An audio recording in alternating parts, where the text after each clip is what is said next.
मुंबई शहरातील धोकादायक, जुन्या आणि मोडकळीस आलेल्या उपकरप्राप्त इमारतींच्या जलद पुनर्विकासासाठी लागू करण्यात आलेलं धोरण 3 महिन्यात उपनगरातील इमारती आणि चाळींच्या पुनर्विकासासाठी लागू करण्याची घोषणा उपमुख्यमंत्री एकनाथ शिंदे यांनी विधानसभेत केली.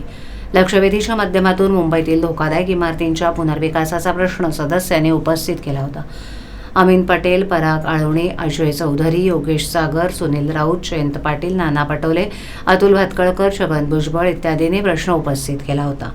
बृहन्मुंबई महानगरपालिकेनं किंवा सक्षम प्राधिकरणानं इमारत धोकादायक घोषित केली तर प्रथम इमारत मालकाला पुनर्विकासाची संधी दिली जाते.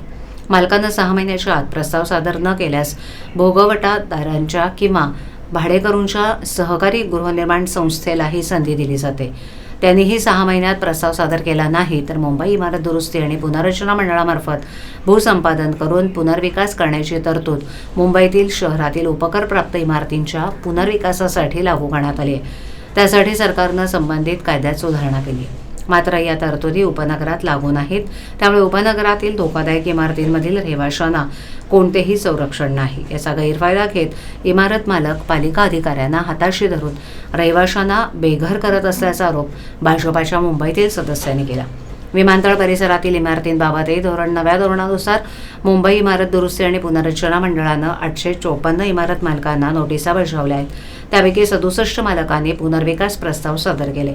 त्यातील 30 मालकांना ना हरकत प्रमाणपत्र देण्यात असल्याचं शिंदे यांनी सांगितलं. तसंच मुंबई विमानतळ परिसरातील फनेल झोनमधील इमारतींच्या उंचीवरील निर्बंध लक्षात घेऊन या इमारतींच्या पुनर्विकासासाठी योजना तयार केली जात असल्याचंही त्यांनी सांगितलं.